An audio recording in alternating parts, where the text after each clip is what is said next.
Tiga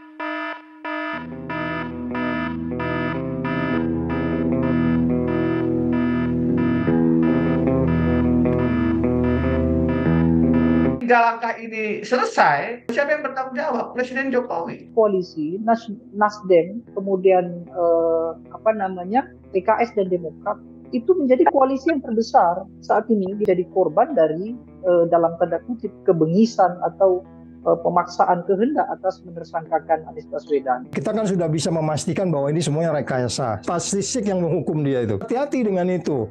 Jadi kalau Anda berbuat sesuatu terhadap orang-orang yang benar-benar memang tulus membangun negeri ini, alam akan berbalik menghajar Anda sendiri. Itu harus hati-hati. Anies menang baru dia montang-panting itu baru tahu.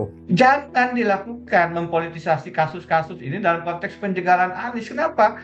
Dampaknya bisa besar. Apakah Presiden Jokowi tetap memaksakan ini dalam konteks ingin menunda pemilu? Sumbernya yang kredibel, tokoh bangsa, pernah menjadi wakil presiden. Jadi ada pertemuan dengan tokoh bangsa, saya sudah tweet, yang juga posisinya sebenarnya wakil presiden. Dalam pertemuan itu disebutkan, 2024 kan hanya ada 2 calon. Presiden Jokowi ingin menjegal Anies. Politisasi hukum ini tidak terlalu berdampak besar. Datang pimpinan KPK kepada seorang menteri dan mengatakan ini sudah ada 4 perkara yang sebenarnya menjerat seseorang gitu. Ada 1, 2, 3, 4 dijelaskan dan mohon dimintakan izin kepada presiden untuk menjadi tersangka, kira-kira gitu. Sang menteri mengatakan ya normatif jawabannya, silakan diproses sesuai bukti dan aturan hukum yang ada. Dan sampai sekarang itu tidak berlanjut. Karena dalam barisan koalisi. Saya ini termasuk yang tahun 2014 memilih Presiden Jokowi. Bukan Jokowi adalah kita, tapi Jokowi adalah dalam kurung masalah kita. Optimisasi dan seterusnya. Saya bilang dengan apapun yang dilakukan, Anies itu sudah populer, percuma. Dan rakyat di bawah tahu bahwa ada kekejaman-kekejaman yang tidak manusiawi. Yang kita lawan ini kan upaya membajak demokrasi dengan apa yang saya istilahkan duito kongsi. Hukumnya yang pasti menurut saya kembali ke titik nadir ini. Salah satu yang paling buruk. Gelap banget, memang negeri ini sedang gelap bener. Tadi malam saya ketemu dengan beberapa orang yang lawyer-lawyer luar yang menjaga perusahaan-perusahaan asing di sini. Mereka khawatir semua. Kalau kemudian beliau melakukan hal-hal yang di luar kepatutan, tetap mempertahankan kekuasaan dengan segala cara, maka beliau akan sangat mudah sekali dilupakan oleh publik. Kemudian suatu saat dia diajukan ke depan pengadilan. Ini lebih banyak hal yang memberatkan yang bersangkutan daripada yang meringankan. Belum ada kata terlambat. Better late than never. Mari kita berpikir cerdas, berpikir sesuai hati nurani, karena itu yang bisa menyelamatkan Indonesia.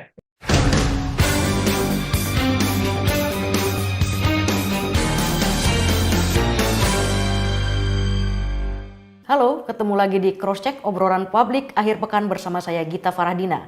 Sebuah skenario mengerikan diungkap Guru Besar Hukum Ketatanegaraan Denny Indrayana. Kali ini bocorannya adalah KPK siap-siap menetapkan calon Presiden Anies Baswedan sebagai tersangka. Jika betul ada upaya KPK mentersangkakan Anies Baswedan yang tengah dalam proses menuju kontestasi Pilpres 2024, maka dampaknya bisa memicu chaos politik. Pendukung Anies Baswedan bisa melakukan perlawanan besar-besaran. Buntutnya, negara bisa dinyatakan dalam keadaan darurat. Dan puncaknya adalah membatalkan pemilu 2024 atau menunda pemilu hingga waktu yang tak ditentukan, atau justru memperpanjang pemerintahan petahana Presiden Jokowi hingga situasi terkendali. Langsung saja kita cross-check skenario kelam politik ini kepada Profesor Denny Indrayana, Guru Besar Hukum Ketatanegaraan, Pak Saud Situmorang sebagai mantan pimpinan KPK, dan Pak Deddy Kurniasyah, Direktur Eksekutif Indonesia Political Opinion. Saya langsung ke Pak Saud dulu nih Pak Saud. Dari informasi yang diberikan oleh Prof. Denny bahwa ada upaya untuk menjegal Anies Baswedan, Pak Saud sebagai mantan pimpinan KPK, seperti apa Pak Saud menanggapi tweet Profesor Denny yang sumber informasinya katanya dari anggota DPR? Apa yang langsung Pak Saud pikirkan saat itu soal tweet Profesor Denny Indrayana ini? Kaget atau ya itu sudah biasa saja? Sumber informasi dari mana saya nggak paham ya. Tapi intinya adalah ini kan menunjukkan bahwa sebenarnya lepas dari tujuan dari Prof Denny adalah untuk warning buat kita semua, kita bisa terima juga itu warning itu. Nah, kalau itu pun dari mana informasinya, katakanlah bahwa memang ada upaya-upaya seperti itu, ini berarti kan sudah makin lengkap ya, sudah yang disebut sebagai 19 kali expose, terus kemudian nggak ketemu masih dilanjutkan juga, dan ini kan menunjukkan bahwa politikingnya sangat tinggi sekali di KPK itu. Itulah dampak dari perubahan Undang-Undang 2019 terhadap independensi KPK yang tadinya jadi sangat ekstra, jadi sangat tidak ekstra, yang tadinya sangat independen jadi sangat dependen, yang tadinya tidak punya konflik of interest malah jadi sangat disyarat dengan konflik of interest. Sehingga overall secara keseluruhan berita-berita itu sampai kenapa bisa sampai berulang-ulang seperti itu. Sementara sudah jelas kalau kita bicara mau pasal 2 sudah jelas tidak ada kerugian negaranya. Itu yang sudah saya perdebatkan selama ini. Kalau mau dikenakan tuh pasal berapa? Apa ada kasus yang tidak jelas lagi gitu ya kan, mau dikenakan apa, ada gratifikasi dan seterusnya.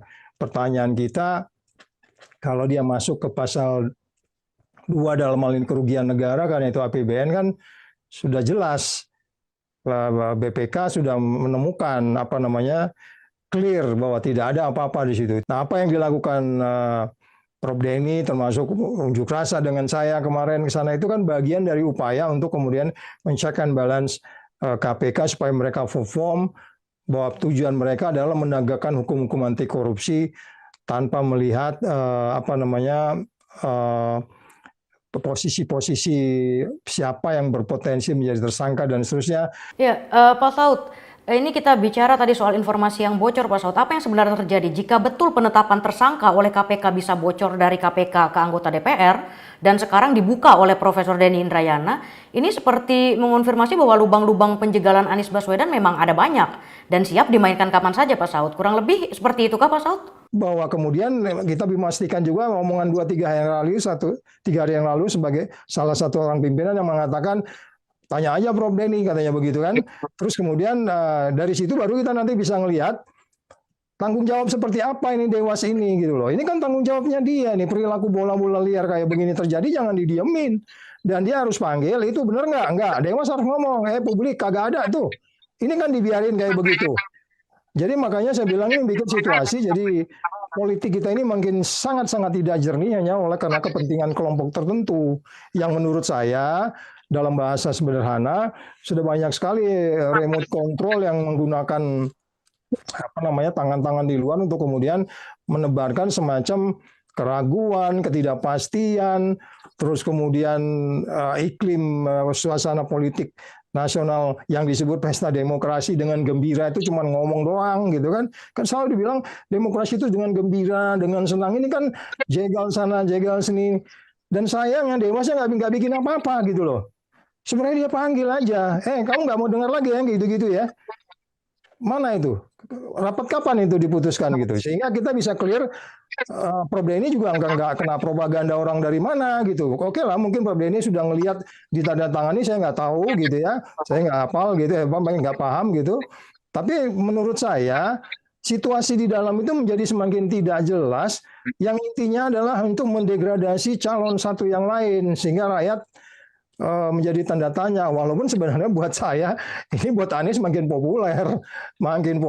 Memang dia makin dijegal nggak ada yang bisa jegal dia sekarang ini karena memang beda dengan calon yang lain. Sehingga saya maksudkan kita harus clear dulu di situ gitu, itu Mbak. Oke, saya mau coba bergeser ke Mas Dedi dulu sebelum kita ke Prof Denny soal penjelasan runut apa yang didengar dan informasi apa yang didapat oleh Prof Denny. Tapi kita coba ke Pak Deddy Kurniasyah dulu. Dari survei terbaru IPO menunjukkan jika ada pilihan semi tertutup antara Ganjar dan Anies, maka Anies unggul 24,6% dibandingkan Ganjar yang 16,2%. Jika dikaitkan dengan tweet Profesor Denny Indrayana soal upaya KPK mentersangkakan Anies, seperti apa Pak Deddy menanggapi tweet Prof Denny ini? Apakah ada hubungannya dengan tren Anies di survei IPO yang terus meningkat atau bahkan mengungguli Ganjar? Kalau melihat skemanya misalnya, bagaimana awal mula bahkan sebelum adanya deklarasi Anies Baswedan sebagai capres, upaya-upaya untuk membawa Formula E ke ranah hukum, utamanya adalah penelusuran KPK kan sudah muncul. Kemudian tadi juga sudah disinggung oleh Bung Saud Situmorang bahwa beberapa orang yang terlibat dalam penuntutan itu justru menjadi korban dari dalam tanda kutip kebengisan atau pemaksaan kehendak atas menersangkakan Anies Baswedan. Situasi ini saya kira menunjukkan bahwa memang ada upaya yang tidak baik sekaligus tidak benar. Kenapa? Karena aktivitas-aktivitas penegakan hukum di KPK justru agak tercemar dengan nuansa-nuansa politis. Artinya bahwa KPK sendiri juga beberapa komisioner juga melakukan hal-hal yang politis dalam hal ini. Lalu kemudian yang kedua berkaitan dengan sepak terjang atau aktivitas politik Anies Baswedan sampai hari ini. Kalau dilihat dari tataran survei, memang Anies Baswedan punya elektabilitas sekaligus popularitas yang cukup meningkat dibandingkan dengan periode di bulan Maret yang lalu, begitu ya. Meskipun sama-sama bahwa Anies Baswedan termasuk tokoh yang lebih awal dideklarasikan oleh partai koalisi, begitu. Nah, apakah ini kemudian menjadi pemicu bahwa rivalitas yang dalam situasi sekarang secara kebetulan direstui oleh kekuasaan itu merasa tidak nyaman dengan Anies Baswedan? Ya itu bisa saja. Kenapa? Karena kegiatan-kegiatan yang mengarah pada penjagalan itu atau penghambatan itu kan tidak kali ini saja. Bukan persoalan bahwa Formula E ada aktivitas korup atau tidak. Tetapi dalam nuansa koalisi juga, Demokrat juga merasa terganggu dengan hadirnya misalnya PK Muldoko misalnya. Itu menjadi dua alasan kenapa kemudian kekisruhan atau polemik terkait dengan Anies Baswedan ini semakin menguat. Karena memang kalau tidak ada penjagalan, maka mau tidak mau kekuasaan sekarang bisa melindungi itu. Setidaknya melindungi dalam tataran yang lebih konstitusional. Misal saja bahwa KPK harus mendapatkan teguran dari presiden karena sudah melakukan kegiatan-kegiatan yang mungkin sangat menonjol sikap politisnya misalnya. Bahkan sekarang sudah dicurigai merambah sampai ke Dewan Pengawas misalnya. Itu menurut saya sudah cukup mengkhawatirkan bagi publik, utamanya tentu adalah bagi Denny Indrayana. Kenapa? Karena beliau adalah Wamenkumham yang pertama. Yang kedua, beliau adalah pakar hukum tata negara. Artinya, narasi yang dibangun, asumsi-asumsi yang dia bangun itu sudah pasti asumsinya adalah logika hukum. Meskipun memang itu adalah pendapat personal yang tentu landasannya memang masih asumsi. Soal keliru atau benarnya tentu tidak bisa di judgment hari ini, tetapi akan dilihat apakah kemudian kegiatan mendatang sesuai atau tidak dengan prediksi dari Denny Indrayana. Tapi besar kemungkinan statement itu memiliki dasar. Kenapa? Yaitu tadi, karena KPK sendiri juga sudah menunjukkan gelagat, termasuk mengupayakan bahwa Anies Baswedan harus tersangka. Meskipun secara pembuktiannya juga belum cukup begitu. Nah, selebihnya berkaitan dengan asumsi-asumsi politik misalnya. Apa yang dikhawatirkan dari Anies Baswedan secara politik misalnya, baik oleh PDI Perjuangan maupun oleh koalisi Prabowo Subianto, yang dua-duanya saya kira mendapatkan restu dari kelompok yang sama, yaitu Presiden Joko Widodo. Yang pertama dari sisi koalisi, Nasdem, kemudian PKS dan Demokrat, itu menjadi koalisi yang terbesar saat ini dibandingkan dengan dua koalisi yang lain. Itu pertama. Yang kedua, elektabilitas Anies Baswedan termasuk yang terkuat untuk situasi sekarang dalam artian begini. Ganjar Pranowo pernah duduk di posisi pertama dalam skema elektabilitas dalam survei IPO sejak November 2022 sampai kemudian Maret 2023 dan terakhir kemarin di bulan Juni. Prabowo Subianto juga sama, pernah mendapatkan posisi tertinggi, pernah rendah begitu ya. Tapi dari sisi angka, Anies Baswedan dalam posisi yang stabil, meskipun secara posisi bisa saja dia kemudian berada di bawah Prabowo Subianto begitu. Tapi Ganjar yang satu sisi didukung oleh partai penguasa PDI Perjuangan, lalu di-endorse oleh Joko Widodo secara langsung, itu kalau dari kacamata itu memang memiliki elektabilitas yang cukup rendah dibandingkan dengan Prabowo Subianto atau Anies Baswedan. Nah, mungkin para elit politik termasuk para pengambil kebijakan di partai politik segala macamnya itu, mereka sebenarnya tahu hasil survei yang sebenarnya mungkin tahu. Tetapi yang kemudian mempublikasikan secara real tanpa ada manipulasi framing dan segala macam. Saya tidak katakan manipulasi data ya, data akan tetap real, tapi memungkinkan bahwa kekuatan atau kelemahan masing-masing rivalitas dalam politik itu disembunyikan, tidak dipublikasikan.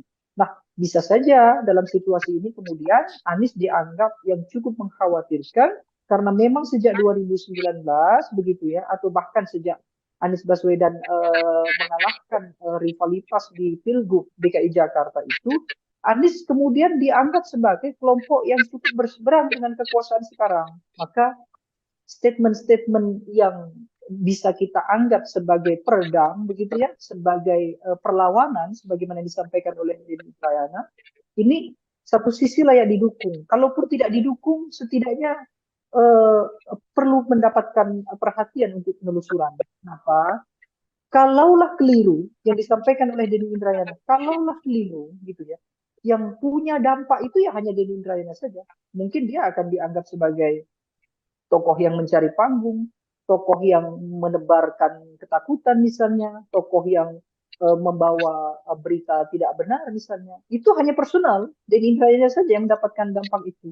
Tetapi kalau sampai yang disampaikan oleh Denny Indrayana itu benar begitu ya dalam aktivitasnya ke depan, maka dampaknya akan menyasar ke seluruh kepentingan publik. Jadi tentu kita harus memilih bahwa lebih baik percaya karena dampaknya lebih besar dibandingkan dengan dampak yang hanya akan ditanggung oleh Denny seorang diri. Begitu kira-kira. Ini tadi kita udah dengar penjelasan dari Mas Dedi, mungkin saya geser ke Prof Denny dulu ya untuk mendengar bocoran seperti apa. Ya Prof Denny, saya coba mulai Prof Denny ya. Prof Denny menerima kabar bahwa ada upaya cawe-cawe Jokowi menjegal Anies Baswedan dengan menjadikan Anies sebagai tersangka oleh KPK. Boleh digambarkan singkat bocorannya seperti apa, Prof Denny? Pertama, jangan pakai istilah bocoran lah ya. Karena bocoran itu ada konsekuensi pidananya tuh. Ini orang hukum ini, Pak Saud, hati-hati betul nih yang begini-begini. Karena kalau bocoran dari lingkungan MK ke saya, yang membocorkan pidana, yang menyebarkan bocoran pidana. Dari KPK, proses hukum, bocoran dari KPK ke saya pidana. Jadi kita nggak pakai istilah bocoran, karena memang bukan begitu. Soal Anies tersangka dan bagian dari penjegalan menjadi calon presiden 2024 ini kan informasi yang sudah menjadi rahasia umum begitu. Ada media nasional yang terkenal sebagai media investigatif sudah menceritakan bagaimana beberapa kali diadakan ekspos, kemudian ada pihak internal yang menolak dan kemudian pihak-pihak internal ini pun digeser dari lingkungan KPK. Itu sudah menjadi apa ya, berita, sudah menjadi cerita, sudah menjadi fakta. Nah, terakhir saya tiap hari Mbak mendapat informasi yang ngeri-ngeri sedap begitu. Apalagi sekarang ya, kelihatannya saya tuh menjadi semacam apa ya, bagian dari orang yang dianggap perlu mendapatkan informasi-informasi penegakan hukum yang harapannya bisa saya buka ke publik. Apa yang saya lakukan ya, tidak semua informasi itu saya disclose, tidak semua informasi itu saya tweet begitu. Harus saya verifikasi, harus saya validasi, saya cross check kiri kanan. Saya tidak mau salah juga, saya tidak mau menyebarkan berita bohong juga. Jadi setiap kali ada informasi datang ke saya lakukan cross check 1, 2, 3, 4, 5 orang yang saya pikir layak untuk ditanyakan tentang informasi-informasi yang ngeri-ngeri sedap itu. Baru kemudian saya lepas begitu. Sama sebenarnya dengan apa yang saya lakukan di Mahkamah Konstitusi. Betul kata Bung Dedi. Yang menerima risikonya itu saya loh. Ini kan bisa dianggap menyebarkan berita bohong, disalahpahami, bisa dianggap membocorkan rahasia negara. Apa untung itu bagi saya? Hampir tidak ada. Ibaratnya bahkan kantor integriti pun terimbas karena orang-orang jadi nggak berani dekat klien-klien perusahaan-perusahaan. Bang Saud mikir-mikir nih mau jadi kliennya integriti. Jadi apa untungnya gitu? Relatif tidak ada. Karena yang ada adalah risiko-risiko hukum. Tapi saya menganggap ini penting sebagai advokasi publik. Saya tidak ingin MK secara pribadi, saya inginnya tetap sistem proporsional terbuka dalam hal putusan MK. Kemudian kalau itu menjadi tertutup, itu selain melanggar open legal policy, saya tidak ingin mendorong penundaan pemilu karena terjadi gridlock antara putusan MK dengan posisi mayoritas partai di parlemen yang ujungnya apa? Penundaan pemilu. Saya tidak ingin itu. Paralel sama dan sebangun dengan Anies ini ada informasi yang setelah saya cross check, loh kok begini, akan menjadikan tersangka. Itu bisa diruntut ke belakang. Memang itu adalah salah satu skenario. Kemudian saya putuskan, baiklah, saya paham ada resikonya, saya tetap sampaikan ini ke publik dalam konteks apa? Jangan dilakukan mempolitisasi kasus-kasus ini dalam konteks pencegahan Anies. Kenapa? Dampaknya bisa besar. Tidak bacaan saya yang awam, yang bukan ahli security, keamanan, intelijen, bacaan saya yang awam, ini bisa menimbulkan ketidaktertiban, bisa ada protes dari pendukung-pendukung Anies yang bisa jadi tidak terkontrol gitu. Maka dalam itu saya katakan, apakah Presiden Jokowi tetap memaksakan ini dalam konteks ingin menunda pemilu sehingga kemudian bisa memperpanjang masa jabatannya? Itu pertanyaan saya yang di ujung, karena itu yang terlintas. Kenapa harus dipaksakan? Jadi tujuan bukan apa-apa, tujuannya adalah jangan dong MK masuk ke dalam putusan-putusan yang menguntungkan salah satu kepentingan politik yang membawa konsekuensi kepada penundaan pemilu karena terjadi perbedaan antara putusan MK dan putusan parlemen. Jangan dong KPK digunakan untuk kepentingan strategi pemenangan Pilpres 2024. Karena kalau dipaksakan mentersangkakan Anies, padahal bukti-buktinya juga sangat problematik, bahkan menurut saya tidak ada sebenarnya dasar untuk mentersangkakan, tetap dipaksakan, bisa menimbulkan ketidaktertiban, dan itu juga ujungnya penundaan pemilu. Kenapa ini menjadi, saya yakini benar, saya sudah cerita di banyak kesempatan, bahwa ada memang skenario hanya 2 pasangan calon presiden. Memang kalau ditanya bukti konkretnya mana, satu informasi yang saya sampaikan sumbernya tidak bisa saya buka. Karena tidak semua orang mau dijadikan narasumber. Ya kan? Dalam hal teman-teman jurnalis, kan ada tuh sumber yang tidak mau didisclose. Background aja dong mas. Tapi dia menyampaikan informasi. Nah, ada semacam itu. Meski demikian, saya tetap melakukan apa yang dikatakan teman-teman jurnalis, cross check, double check, melakukan verifikasi. Itu saya lakukan. Jadi ada pertemuan dengan tokoh bangsa, saya sudah tweet, yang juga posisinya sebenarnya wakil presiden. Dalam pertemuan itu disebutkan ya 2024 kan hanya ada 2 calon. Pada saat ditanyakan kenapa hanya 2 Bapak Presiden, ya karena nanti yang lain ada masalah-masalah gitu. Yang ini ada masalah ini, yang itu ada masalah itu. Anies Baswedan ada masalah hukum juga di KPK. Itu sejak tengahan menjelang akhir tahun 2022. Mendengar informasi itulah, kalau Bapak Ibu ingat, di pertengahan September 2022, Presiden SBY menyampaikan satu pidato, early warning tuh. Saya akan turun gunung, karena ini ada upaya untuk mengatur pemilihan umum yang hanya 2 pasangan. Itu tidak boleh, akan tidak jujur dan tidak adil. Ingat, itu ada pernyataan semacam itu dari Presiden SBY pertengahan tahun 2022. Saya langsung cross check, ada apa? Oh, ternyata ada informasi semacam itu dari sang tokoh bangsa kepada Presiden SBY di Cikeas, dan Presiden SBY sebenarnya juga melakukan cross check dengan cara beliau ya mendapatkan informasi semacam itu. Selain itu sumbernya yang kredibel, tokoh bangsa, pernah menjadi wakil presiden, cek lagi dong. Oh, ternyata benar, beliau cek dengan cara beliau. Maka disampaikanlah early warning itu. Saya mendapatkan informasi dari beberapa sumber yang lain bahwa memang ada upaya untuk membentuk koalisi.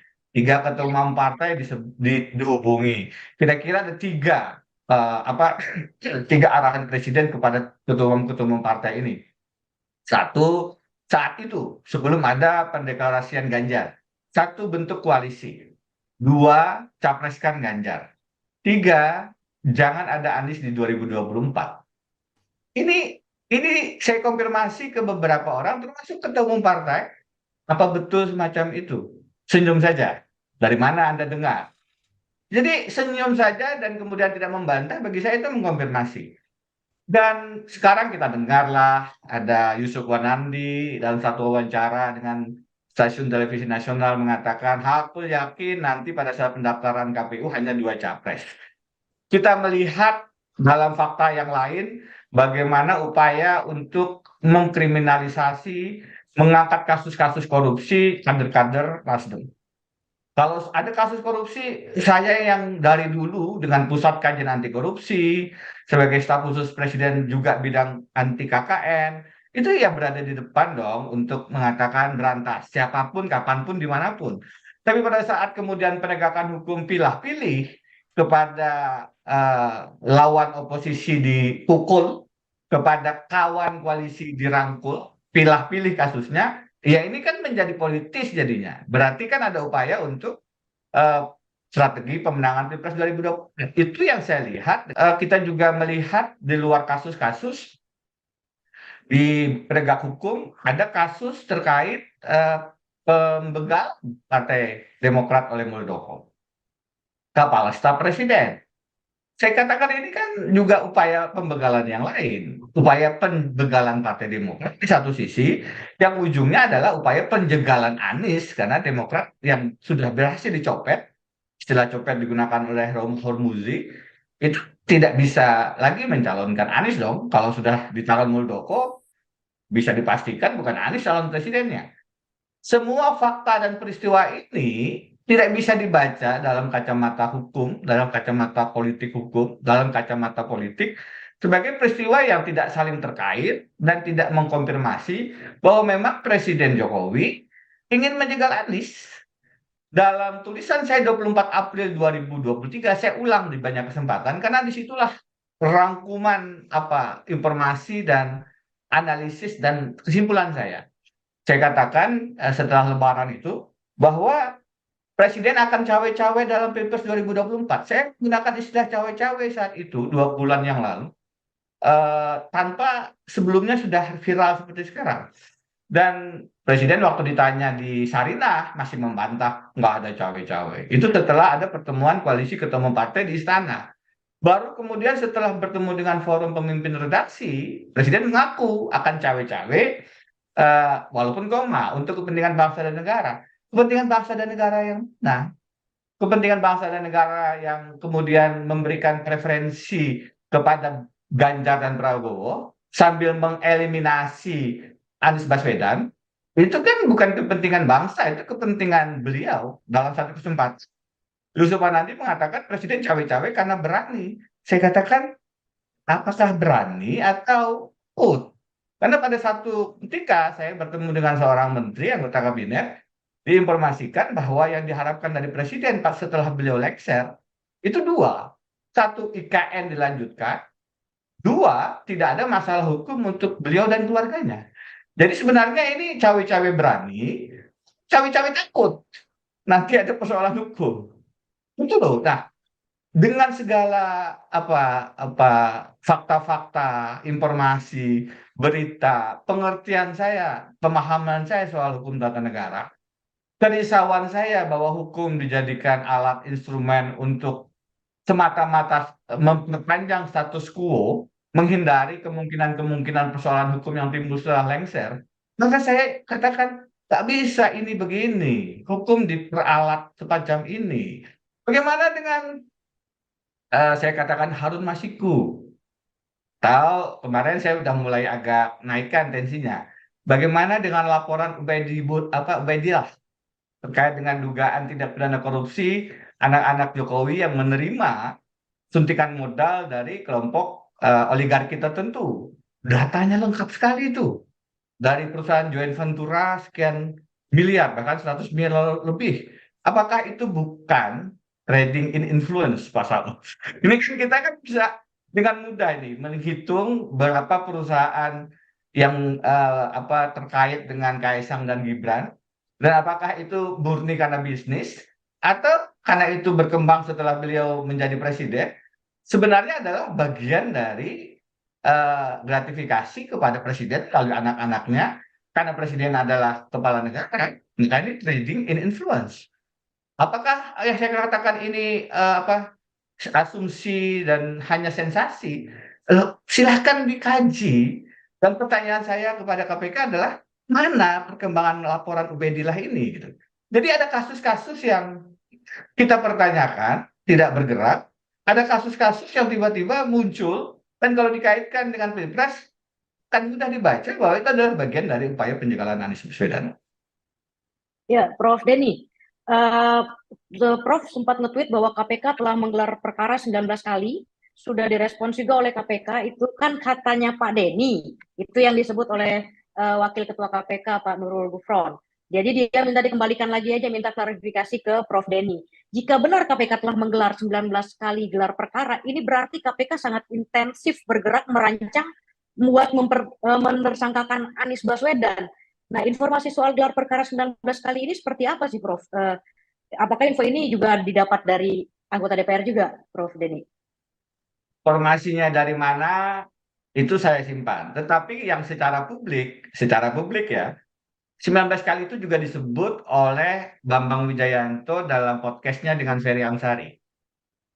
Jadi Ferry di situ kira-kira mengatakan pentersangkaan Anies, itu kan jadi judul podcastnya tuh. Pentersangkaan Anies itu adalah salah satu cara terakhir untuk kemudian menjegal Anies sebagai calon presiden. Disebutlah berapa kali expose gitu. Saya lupa angka yang disebut Ferry, kemudian diralat sama Bambang Wijayanto. Oh bukan, sudah 19 kali gitu. Nah, jadi kalau informasi yang lain biar saya simpan. Tapi kalau yang sudah publik, yang sudah menjadi bagian dari informasi mahalayak, bisa dicek di podcastnya NBW, Novel Baswedan dan Mas Bambang Wijayanto. Ya, saya mau coba geser ke Pak Deddy nih. Pak Deddy, soal tebang pilih hukum, ini kan sekarang jadi sorotan publik nih. Terus tokoh lawan politik ditersangkakan, terus tokoh dari koalisi sendiri aman-aman aja. Kalau istilah Prof Denny, korupsilah dalam pelukan koalisi. Nah, pekan ini Ketua Umum Nasdem itu Surya Paloh mengingatkan agar penegak hukum tidak mencari-cari kesalahan yang tidak ada. Di mata Pak Deddy, politisasi hukum ini apakah masih efektif untuk menarik simpati publik? Atau justru sebaliknya, semakin kasar politisasi hukum yang dilakukan, publik malah bersimpati kepada tokoh yang dalam tanda kutip lagi dizolimin atau dipolitisasi? Gimana Pak Deddy? Ya, seteru politik 2024 ini kan sebetulnya adalah replikasi dari 2014 dan 2019. Artinya publik itu sebenarnya sudah terpecah menjadi dua kelompok. Apa yang akan dilakukan oleh afiliasi kekuasaan itu akan tetap kuat loyal terhadap kekuasaan sekarang. Sehingga perebutannya itu ada di kelompok tengah itu tadi. Artinya mereka yang tidak terlalu loyal terhadap kekuasaan dan mereka juga yang tidak terlalu loyal pada koalisi-koalisi non perubahan yang sekarang akan mengusung Anies Baswedan itu. Nah, kaitan dengan itu, misalnya munculnya terkait dengan penangkapan dari kader Partai Nasdem misalnya, maka orang-orang yang akan simpati kepada Nasdem adalah orang-orang yang mereka tidak loyal terhadap pemerintah, sekaligus memang mereka belum loyal kepada koalisi baik itu PD Perjuangan maupun Gerindra. Nah, kelompok ini yang sebetulnya diperebutkan. Kalau kita lihat dari sisi publiknya dulu, karena publiknya masih terasa sama dengan situasi 2019, maka politisasi hukum ini tidak terlalu berdampak besar. Kenapa? Karena kecenderungannya perebutan kekuasaan kita memang masih di dua kubu besar itu tadi, pro terhadap kekuasaan atau yang kontra terhadap kekuasaan. Oke, ini saya bergeser ke Prof Denny lagi nih. Prof pernah membuat puisi yang tadi sudah saya sebut juga, korupsilah dalam pelukan koalisi. Lawan politik dibui, koalisi kebal bui. Mungkin sekarang petahana sangat percaya diri, mungkin mengendalikan instrumen hukum. Tapi jika publik semakin sadar borok-borok dugaan politisasi hukum, lalu publik menghukum dengan memboikot calon yang diusung oleh koalisi yang melakukan politisasi hukum, bukankah itu justru jadi kerugian besar bagi gerbong yang menjegal pencapresan Anies Baswedan, Prof? Saya membaca hukum yang tebang tajam kepada lawan oposisi tapi tumpul kepada kawan koalisi ini adalah hukum yang disalahgunakan untuk kepentingan melanggengkan kekuasaan yang koruptif. Kenapa demikian? Maaf. Kenapa saya baca demikian? Karena memang, ambil contoh KPK ya, karena memang kasusnya dipilih-pilih. Sudah menjadi rahasia umum, ada beberapa kekuatan politik, elit-elitnya itu ada potensi-potensi terjerat kasus. Dalam satu kesempatan saya sudah ceritakan datang pimpinan KPK kepada seorang menteri dan mengatakan ini sudah ada 4 perkara yang sebenarnya menjerat seseorang gitu. Ada 1, 2, 3, 4 dijelaskan dan mohon dimintakan izin kepada presiden untuk menjadi tersangka, kira-kira gitu. Sang menteri mengatakan ya normatif jawabannya, silakan diproses sesuai bukti dan aturan hukum yang ada. Dan sampai sekarang itu tidak berlanjut. Karena dalam barisan koalisi. Sedangkan yang tidak dalam barisan koalisi, ya kita tahu persis. Kemudian argumentasi saya ini dibantah oleh Romahur Muzi, dia WA saya. Begitu membaca puisi saya, dia WA saya. Bung Denny, saya adalah fakta sejarah bahwa tidak betul barisan koalisi itu tidak terkena kasus. Buktinya saya senyum saja karena dia tidak mengerti apa yang saya maksud. Yang namanya barisan koalisi tidak diproses itu setelah KPK-nya tidak bisa lagi diatur. Setelah KPK-nya sudah bisa ditundukkan. Itu garis demarkasinya salah satunya adalah setelah perubahan undang-undang. Itu perubahan undang-undang KPK, salah satunya meletakkan KPK bukan lagi independent agency, Komisi Negara Independen, tapi menjadi eksekutif agency di bawah presiden, di dalam lingkungan presiden. Sangat besar. Dari awalnya independen, menjadi bisa dipolitisasi kasusnya karena di bawah ranah eksekutif, di bawah presiden. Satu. Jadi kalau kasus-kasusnya sebelum 2019, ya tidak bisa dijadikan ukuran gitu loh. Misalnya Setia Novanto kan Golkar tuh kena tuh Mas Denny. Nah itu 2017 seingat saya. Kemudian setelah perubahan undang-undang KPK, tahap selanjutnya adalah pemilihan pimpinan komisioner yang tidak beretika. Sayangnya dewasnya seperti kata Pak Saud tadi, nggak berani melakukan langkah-langkah yang tegas kepada pimpinan-pimpinan tidak beretika ini. Dimasukkanlah orang-orang yang sudah punya masalah, bertemu dengan pihak-pihak yang berperkara, ada prosesnya kemudian disurati secara resmi oleh KPK secara kelembagaan, ini orang punya masalah loh, sudah akan dijatuhkan hukuman sanksi berat, tapi keburu ditarik instansinya. Jadi sebenarnya ini jangan dipilih, dipilih juga. Dan itu kan kesalahan ada di pansel presiden, kalau juga diteruskan di proses di DPR. Nah, memasukkan orang-orang ini memperburuk. Kalau awalnya itu institusionalnya dilemahkan lewat undang-undang, ini personalnya disusupi. Kalau personalnya masih berintegritas, meskipun undang-undangnya direndahkan, masih ada harapan hidup lah. Masih ada moralitas, masih ada integritas. Tapi kalau etika, moralitas, integritasnya pun dirusak, ya institusional rusak, personal juga makin buruk. Yang ketiga, kemudian kita mencatat dengan mudah bahwa tes wawasan kebangsaan itu adalah langkah untuk meminggirkan orang-orang yang sebenarnya pahlawan-pahlawan anti korupsi kita yang sudah berkorban mata, semacam Novel Baswedan. Dan itu terjadi sebelum proses-proses koalisi, kawan koalisi seperti Edi Prabowo, Gerindra, atau Juliari Batubara, PDI Perjuangan, Menteri Sosial. Itu kan semua kawan koalisi, Den. Ya itu pada saat Novel masih di dalam. Novel dan kawan-kawan masih di dalam. Kalau sudah 3 langkah ini selesai, coba hitung. Begitu undang-undang KPK dirubah, dimasukkan pimpinan-pimpinan yang bermasalah, tes wawasan kebangsaan berhasil membuat berani jujur pecat, bukan berani jujur hebat, maka setelah itu cari mana sekarang kawan koalisi yang berhasil dibongkar kasus korupsinya. Tidak ada gitu loh. Jadi kalau kemudian Romi mengatakan dari P3, saya adalah contoh koalisi yang juga diproses, itu kan 3 tadi belum selesai proses mencaplok, menundukkan, melumpuhkan KPK itu belum selesai. Dan siapa yang bertanggung jawab? Presiden Jokowi. Hari ini tajuk harian Kompas mengatakan KPK yang makin lapuk judulnya. Tapi di situ bahasanya masih KPK-nya gitu. Bahasa untuk Jokowinya masih soft. Ya mungkin memang karena ada preferensi tertentu ya kepada pemerintah dari harian tersebut. Tapi saya ingin katakan kalau saya melihatnya, kemarin di salah satu podcast dikatakan yang membegal Demokrat itu bukan Muldoko, tapi Johnny Allen. Saya bilang saya berbeda pendapat. Yang membegal Partai Demokrat itu bukan Johnny Allen, bukan Muldoko, tapi Presiden Jokowi. Yang namanya Johnny Allen itu sih intelektual lapangan aja, aktor lapangan. Intelektual dadernya kalau dalam bahasa hukum, terutamanya itu tidak muncul. Saudaranya itu yang menyusun skenario tidak muncul di frame itu. Dan bacaan saya, yang membiarkan melakukan by omission itu Presiden Jokowi. Sama dengan KPK. Yang membiarkan undang-undang KPK dirubah itu ya Presiden Jokowi. Kenapa? Karena dia punya hak legislasi untuk tidak membahas, tidak menyetujui.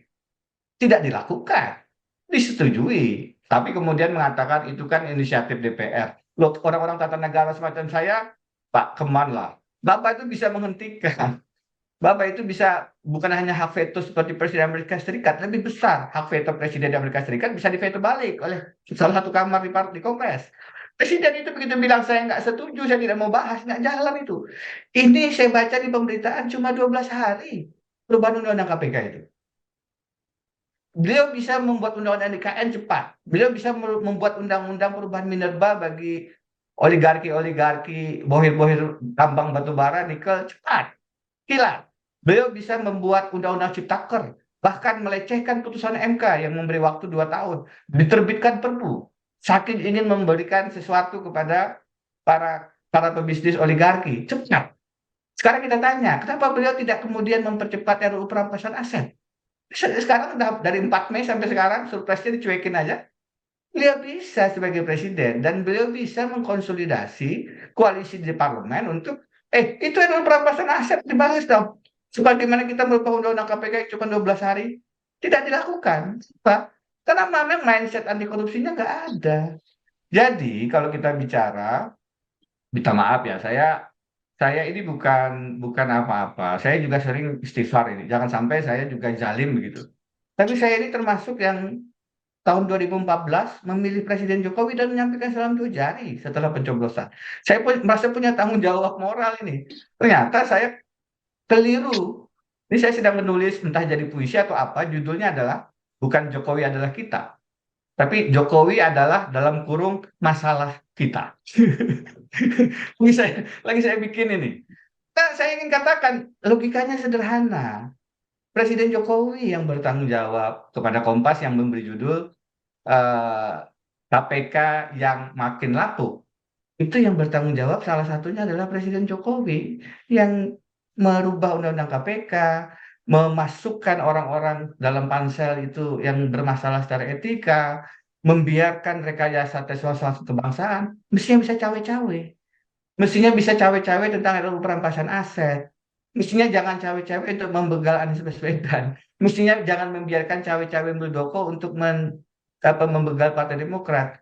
Tapi ini kan dibiarkan. Jadi ya mohon maaf, judulnya bukan sebagaimana kampanye Jokowi adalah kita yang berhasil memprank saya dan beberapa teman-teman aktivis kemarin di salah satu grup itu pada mengaku dosa tuh 2014 ente angkat orang ini nih sekarang bermasalah kan. Semua pada senyum pahit begitu.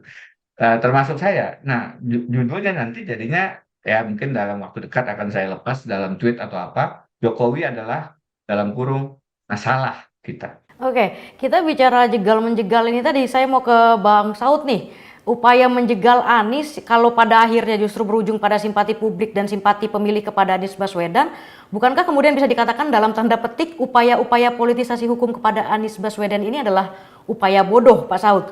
Jadi siapa yang untung, siapa yang buntung nih Pak Saud dalam politisasi hukum ini, dalam konteks ini Pak Saud? Kalau saya lihat ya, memang nggak ada detail-detail yang saya lihat kan. Bagaimana itu proses dari awal kalau kita kembali konteks ke formula itu ya, dari awal mulai hari pertama ide itu dilaksanakan sampai bulan Juni 2002 pelaksanaannya itu semua tahapannya itu sudah jelas. Itu kalau ada sesuatu yang tersembunyi itu mens rea terus dan seterusnya itu bisa ketemu, dan audit sudah juga terlihat ya bahwa tidak ada keraguan di situ mengenai pertanggungjawabannya, baik dari audit dari kinerjanya sendiri maupun audit keuangannya. Jadi kita kan sudah bisa memastikan bahwa ini semuanya rekayasa, sudah pasti dia kayak kita kalau saya bilang memastikan ya iyalah udah itu tadi kan 19 kali itu gimana itu udah keluar 19 kali gimana IKTP itu kan kita expose itu kan Waktu itu apa namanya cuma 2 kali cukup kok. Itu ruwet juga kerugian negaranya kemana-mana. Itu malah ada hitungan-hitungan software, hardware, server segala macam. Jadi maksud saya kalau umpamanya ditanya tadi siapa yang buntung dan untung, ya orang kan tadinya apa yang dilakukan Prof Denny kan akhirnya dinilai sebagai apa namanya itu supaya apa namanya terkesan Anies itu diviktimisasi dan seterusnya dan seterusnya. Saya bilang dengan apapun yang dilakukan, Anies itu udah populer, percuma mau diapa-apain juga ya ini yang untung-untungannya buat Anies. Ya buat dia ini keuntungannya dan rakyat di bawah tahu bahwa ada kekejaman-kekejaman yang tidak manusiawi, which is katanya ideologi Pancasila tapi dilakukan dengan cara-cara seperti ini. Kalau kita bilang ini tidak politicking, kalau kita bilang ini tidak rekayasa, saya nggak ngerti berarti kita IQ kita benar-benar di bawah standar Timor Leste udah benar-benar deh nih. Kalau kita mau rajin mengikuti statement yang saya sebut sebagai konten analisis dari day per day, kronologisnya, itu sudah jelas ada engineering, ada rekayasa yang membuat bahwa semuanya itu di belakang ini adalah memang akibat dari ketidakpercayaan, akibat kesalahan-kesalahan yang dilakukannya selama hampir 10 tahun kekuasaannya. Dan tentu sudah pasti itu isunya semua korupsi, sudah pasti. Karena bagaimanapun ketika pemerintah sekarang masuk, indeks persepsi korupsinya 34, naik ke 2019, itu menjadi 40, ganti undang-undang KPK, jatuh ke 34, which is ini dia kembali lagi seperti dia tidak melakukan apapun di dalam pemberantasan korupsi. Persis angkanya. Itu nggak tahu itu, statistik yang menghukum dia itu. Angkanya kembali ke 34 pada saat dia mulai menjabat. Jadi hati-hati dengan itu. Jadi kalau Anda berbuat sesuatu terhadap orang-orang yang benar-benar memang tulus membangun negeri ini, alam akan berbalik menghajar Anda sendiri. Itu harus hati-hati itu, Mbak. Jadi ini pesan buat kita, ini pesan moralnya gitu. Oke, saya bergeser ke Prof Denny lagi. Prof Denny telah berupaya membuka berbagai skenario anti demokrasi ini ke publik, Prof Denny, dengan segala risiko dan kontroversinya juga, Prof Denny. Apalagi Prof yang bisa dilakukan untuk melawan dugaan politisasi hukum jelang Pilpres 2024? Yang kita lawan ini kan upaya membajak demokrasi dengan apa yang saya istilahkan duitokrasi. Demokrasi itu dolat rakyat, di mana presiden itu dibiarkan, diberikan kebebasan, dipilih oleh yang punya kedaulatan, yaitu rakyat. Berbeda dengan duitokrasi, dolat duit, dolat uang, di mana pemilu itu bukan rakyat yang menentukan, tapi kekuatan modal, kekuatan kuasa, kekuatan oligarki, dan kekuatan kepentingan-kepentingan bisnis yang tidak jarang koruptif dan destruktif terhadap lingkungan. Sekarang ini kalau kita melihat tambang ya, bara, nikel, dan pemain-pemainnya, kita terbuka kok mata kita dengan alangkah rusaknya lingkungan kita dan alangkah korupnya praktek-praktek perizinan dan eksplorasi tambang itu yang tidak berjalan paralel dengan pasal 33 bumi, air, dan kekayaan alam yang terkandung di dalamnya dikuasai oleh negara untuk sebesar-besar kemakmuran rakyat. Daerah saya Kalimantan Selatan itu tiap hari tongkang-tongkang batu bara lewat di pinggir-pinggir Sungai Barito yang besar itu, di samping-sampingnya, mohon maaf, toilet-toiletnya masih jamban terapung, menggambarkan bagaimana miskinnya rakyat Kalimantan Selatan di tengah sedemikian besar kekayaan alamnya dikeruk dan dibawa, dijual. Itu pola pertambangan yang sangat bertentangan dengan pasal 33. Jadi bagaimana cara kita menghadapinya? Ya hanya bisa mengembalikan kedaulatan rakyat itu. Rakyat sebagai yang berdolat harus kembali sadar bahwa ini kedaulatan kita yang sedang dibajak oleh duitokrasi. Kita punya apa yang disebut ballot, kertas suara. The ballot is stronger than the ballot. Ya, the bullet ya. Ya, jadi the ballot is stronger than the bullet. Artinya kertas suara itu lebih punya kekuatan, lebih dahsyat dibandingkan kertas suara. Nah ini kan yang harus sama-sama kita jaga. Nah upaya saya yang mungkin agak ya dilihat tidak tidak dalam kondisi normatif, ini adalah upaya untuk kembali menyadarkan kita semua, ayo jangan kita termakan dengan skenario-skenario ini. Saya dikatakan melanggar etika advokat. Malamnya, Ketua MK bertemu makan malam dengan Presiden. Itu etikanya kalau dari sisi penyelenggaraan kekuasaan pemerintahan dan kekuasaan peradilan juga bisa sangat dipertanyakan. Bagaimana besoknya akan ada putusan yang sangat ditunggu-tunggu dari Mahkamah Konstitusi, melibatkan undang-undang yang di dalamnya ada presiden, malamnya beliau berdua makan malam gitu. Siapa yang bisa menjamin tidak ada pembicaraan soal-soal putusan MK di situ? Nah, saya dikatakan apa ini mengganggu kredibilitas MK. Saya katakan kepada Prof. Jimli Al-Sidiki pada saat menelepon gitu, Prof, apa artinya satu cuitan saya? Masa bisa merusak kredibilitas MK? Yang bisa menjaga kredibilitas MK itu adalah putusan MK sendiri dan integritas kenegarawanan hakim-hakimnya. Mana apa gerak apa perlawanan dari hakim MK ketika kemerdekaan kekuasaan kehakiman mereka diganggu lewat ditariknya Hakim Aswanto. Itu luar biasa itu. Itu mengganggu independensi MK, mengganggu kredibilitas MK. Tiba-tiba seorang hakim yang sedang menjabat tanpa ada alasan-alasan yang konstitusional ditarik. Jimli mengatakan ini melanggar, ini bisa menjadi pintu masuk pemakzulan. Pak Jimli dengan beberapa ketua MK datang ke MK, melakukan advokasi. Hakim MK-nya diam aja tuh. Hakim Aswanto juga barangkali juga kesulitan untuk melakukan perlawanan.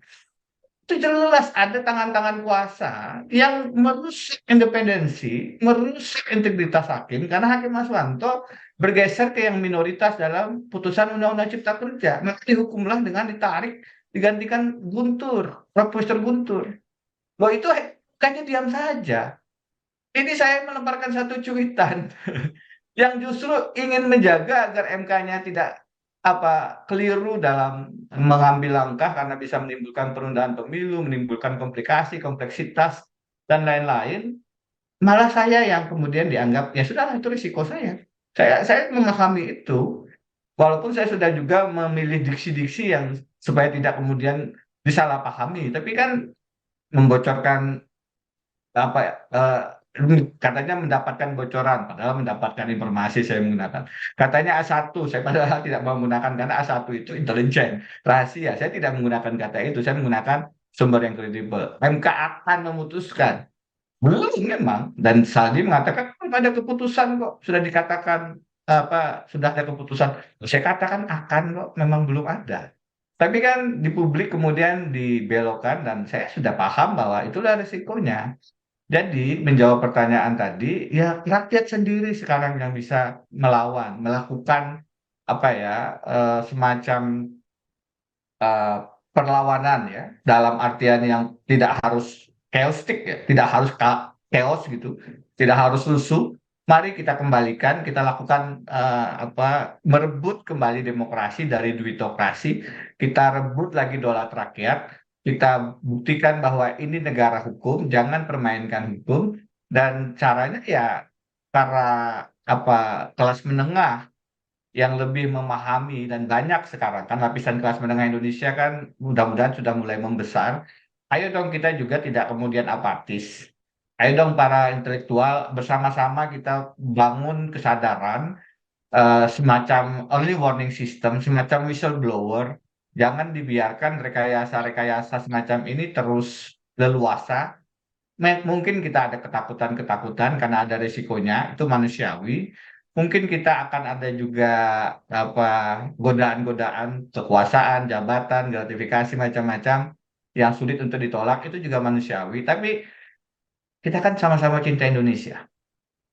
Kita tidak ingin Indonesia kita dipermainkan oleh duitokrasi, kekuatan duit yang mengontrol siapa presiden. Di tahun 2000, ini sering saya kutip nih, pada saat kita akan memulai pemilihan presiden langsung, di satu kolom majalah Tempo, Direktur Setro saat itu salah satu LSM yang mengemuka Center for Electoral Reform, Smitanoto Susanto menulis kekhawatiran dia dengan judul kolom presiden pilihan uang. Itu sudah mulai tergambar bahaya duitokrasi di tahun 2004 itu. Saya melihat kekuatan pemodal ini makin menjadi salah satu faktor penentu. Saya setuju dengan Daeng Uceng, Zainal Arifin Mokhtar, yang dalam salah satu podcast mengatakan teman-teman surveyor, konsultan politik, Mas Dedi dan kawan-kawan, kita sebaiknya disodorkan juga hasil-hasil survei tentang visi misi, tidak hanya elektabilitas dan ketersukaan dan keterpilihan. Yang kita sering munculkan itu tuh, yang paling tinggi elektoralnya sekian persen Prabowo, sekian persen Ganjar, sekian persen Anies. Itu yang sekarang mendorong publik untuk kemudian salah satu yang menjadi penentu, menggiring lah. Oh ternyata yang paling banyak yang dipilih adalah capres ini. Bagaimana kalau kita menggeser itu pada masyarakat dengan memilih isu-isu yang paling sebenarnya tantangan terbesar kita sebagai bangsa. Sudah dilakukan, tapi dalam proses sosialisasi, diseminasinya, tetap yang paling ke depan itu ya survei tentang elektabilitas ini, dan itu mendegradasi sebenarnya, menurunkan kontestasi kita hanya menjadi soal-soal elektabilitas, padahal kan di dalamnya ada integritas, ada kapabilitas, dan seterusnya. Jadi kembali ke pertanyaan, saya merasa ya yang bisa menyelamatkan Indonesia ya kita sendiri. Kita tidak bisa lagi berharap terlalu banyak kepada kekuatan-kekuatan formal, bahkan elit. Tidak semua elit tentu bermasalah, ada yang juga berpikir jernih. Tapi kita harus realistis bahwa sebenarnya yang bisa menentukan arah ini sebagaimana konsep kepemiluan adalah pemilih kita sendiri. Jadi ya ini upaya saya sekecil mungkin, nggak tahu bagaimana dampaknya, tapi melakukan public campaign, melakukan kampanye publik, melakukan media campaign, kampanye media, untuk kemudian sedikit menguak lah skenario-skenario balik panggung yang coba disembunyikan, yang coba dibahasakan dengan bahasa nggak ada kok cawe-cawe, itu bicara tentang diskusi negara. Ternyata tidak sedemikian, bahwa memang cawe-cawenya itu adalah penjegalan, dan agak clear kan bahwa ada preferensi kedua dan eliminasi ke yang Anies Baswedan. Tidak pernah presiden ngajak makan siang tuh Anies Baswedan. Kalau pernah barangkali ya berarti sudah mulai netral dan sudah mulai berada di tengah gitu. Tapi kan itu tidak dilakukan, dan saya tetap mengkritik akan menyelamatkan pembangunan atau menyelamatkan apa? Karena kalau bicara hukum, yang ditinggal masalah. Ya, indeks persepsi korupsi sudah disampaikan oleh Pak Saud, sekarang kembali ke angka 3,4, ya kan, 34. Dan kalau kita baca survei salah satu harian, itu yang paling bermasalah ya isu penegakan hukum. Jadi ya memang mau diteruskan yang mana? Kalau isu-isu ini tingkat kepercayaan publiknya 70-80%, ya menurut saya itu hasil kehumasan yang bukan bidang saya untuk komentarin. Tapi hukumnya yang pasti menurut saya kembali ke titik nadir ini. Salah satu yang paling buruk dalam sejarah pengamatan saya adalah pada era ini, dan karena itu dengan segala hormat kepada Presiden Jokowi, saya akan bersuara kritis meskipun ada risiko-risikonya. Oke, saya ke Pak Saud. Pak Saud, mungkin penyesalan terbesar Pak Saud adalah revisi Undang-Undang KPK. Dalam beberapa kesempatan juga Pak Saud sempat menyampaikan ini, KPK menjadi bagian dari wilayah penegakan hukum eksekutif, bukan lagi superbody. Prof. Denny juga menyebut KPK telah menjadi alat sandera bagi lawan politik. Jadi Pak Saud, gimana Pak Saud? Apakah memang tak ada cahaya di ujung lorong gelap, Pak Saud? Ya, sampai nanti datang presiden baru dan kemudian mengeluarkan Perpu untuk kembali ke, ya artinya kalau saya presidennya hari ini saya buat Perpu. Ya biar bersih, nggak ada lagi orang transaksional kayak begitu. Kembalikan semua seperti kemarin, independen, terus kemudian dia tidak politiking, kemudian dia apa namanya pengawas internalnya tidak seperti yang dilakukan oleh Dewas saat ini gitu ya. Jadi sekali lagi kalau pertanyaan Mbak tadi ini gelap banget, emang negeri ini sedang gelap bener. Dan banyak yang nggak paham nih kelihatannya, oh nggak gitu Pak Saud tuh rakyat juga ini kok kesono tuh masih jalan, ekonomi jalan.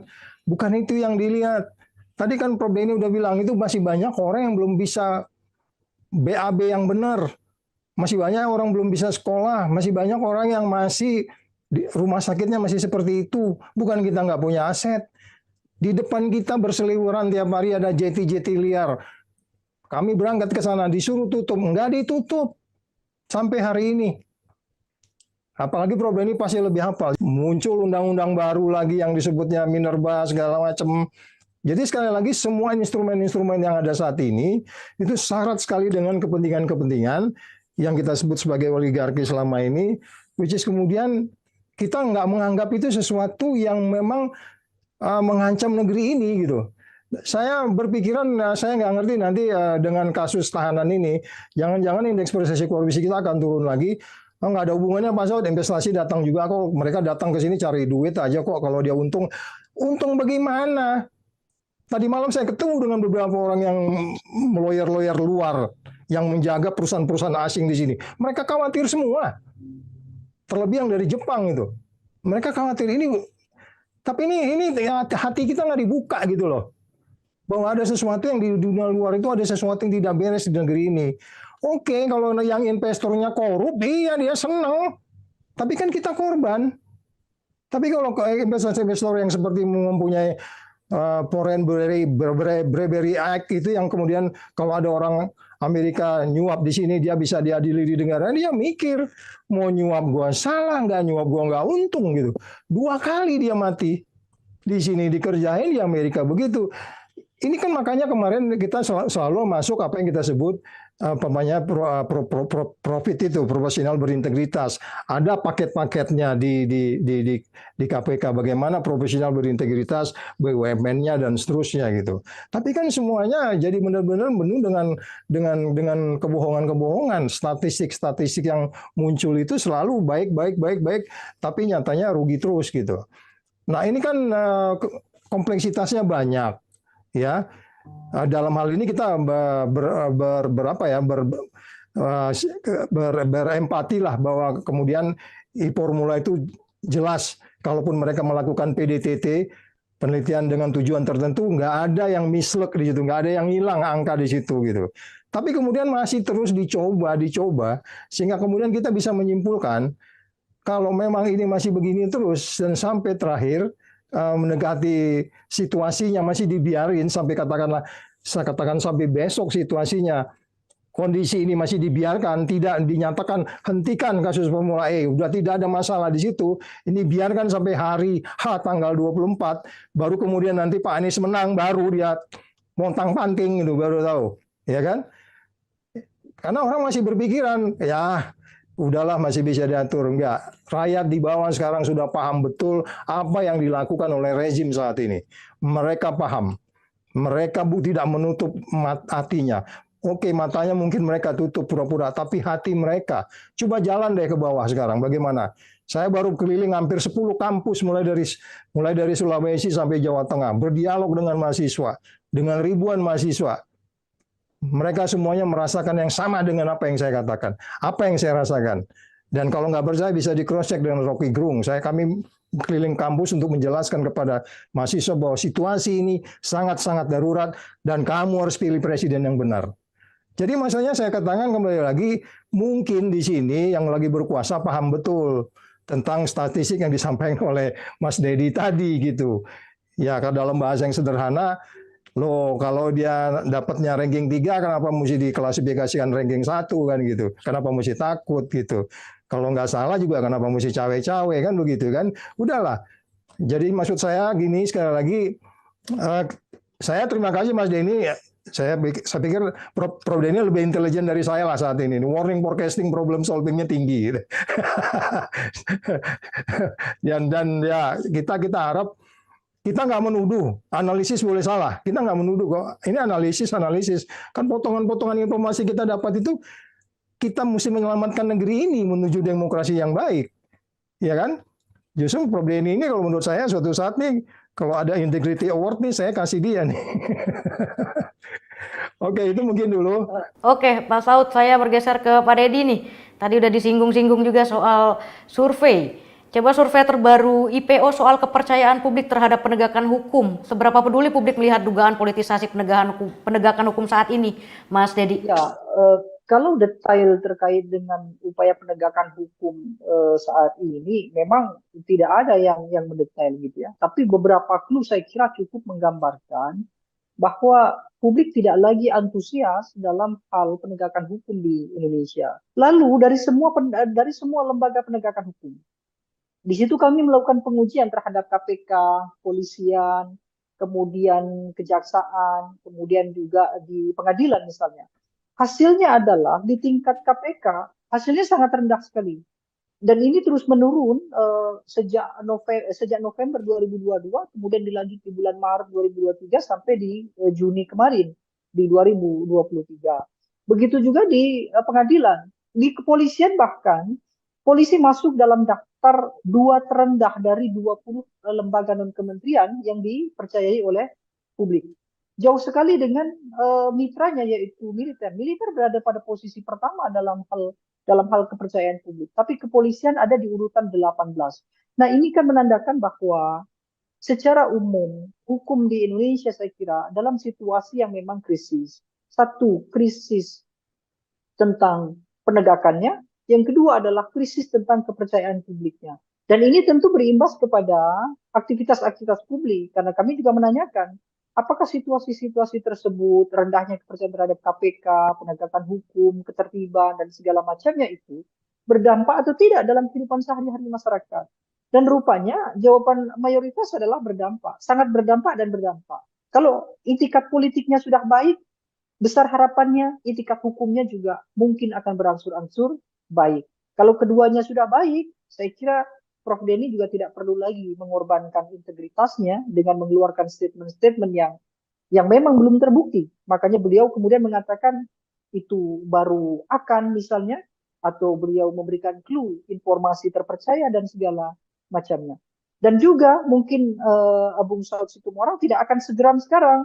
Artinya apa? Artinya tokoh-tokoh bangsa yang senior-senior, tokoh-tokoh bangsa yang sejak muda sudah punya kontribusi besar itu, di masa tuanya mereka bisa lebih tenang. Kenapa? Karena percaya bahwa kepemimpinan di negara ini benar. Kira-kira begitu. Oke, kita masuk ke closing statement. Pak Dedi, bisa dimulai dari Pak Dedi closing statement? Ya, saya kira Presiden Joko Widodo punya legitimasi yang sangat luar biasa. Prestasi pembangunan juga sudah luar biasa. Akan sangat luar biasa kalau beliau mengakhiri masa-masa akhir ini dengan wibawa dan juga kebijaksanaan yang luar biasa. Kalau kemudian beliau melakukan hal-hal yang di luar kepatutan, tetap mempertahankan kekuasaan dengan segala cara, maka beliau akan sangat mudah sekali dilupakan oleh publik. Dan itu tentu memprihatinkan untuk kita semua. Oke, kita ke Pak Saud Situmorang. Saya ngikutin apa yang disampaikan Pak Dedi tadi. Jadi kalau kita katakanlah pemerintah saat ini memiliki mens rea dan actus reus, kemudian suatu saat dia diajukan ke depan pengadilan, ini lebih banyak hal yang memberatkan yang bersangkutan daripada yang meringankan. Ya, itu aja. Oke, kita berlanjut ke Prof Denny. Ya, belum ada kata terlambat. Better late than never. Lebih baik terlambat daripada tidak sama sekali. Kita mendorong sistem proporsional terbuka, MK menguatkan itu. Kita mendorong KPK tidak mempolitisasi, mengkriminalisasi satu kasus yang sebenarnya upaya menjegal Anies Baswedan. Mudah-mudahan itu juga dipahami dan kemudian tidak terjadi pentersangkaan itu. Kita masih melihat harapan bahwa Presiden juga akhirnya sadar bahwa cawe-cawe untuk kepentingan bangsa dan negara itu adalah bersifat netral. Itulah cawe-cawenya. Bukan kemudian melakukan eliminasi melalui kriminalisasi kepada pasangan calon yang lain. Kan musyawarah rakyat katanya. Musyawarah rakyat itu kalau sejalan dengan survei, ya harusnya 3 nama. kalau ternyata nama yang ketiga tidak muncul digantikan Erlangga Hartarto katanya, selain Prabowo Subianto dan Ganjar, itu artinya musyawarah relawan Jokowi, kan begitu. Mari kita berpikir cerdas, berpikir sesuai hati nurani, karena itu yang bisa menyelamatkan Indonesia. Kecerdasan, hati nurani, dan rakyat yang tetap cinta pada negeri ini. Terima kasih. Assalamualaikum warahmatullahi wabarakatuh. Prof Denny, Pak Saud, Pak Dedi, terima kasih banyak. Demikian dialog crosscheck pekan ini. Terima kasih Anda terus mengikuti crosscheck setiap akhir pekan. Kita akan ketemu lagi pekan depan di waktu yang sama dengan topik menarik lainnya. Sampai ketemu lagi dan terima kasih.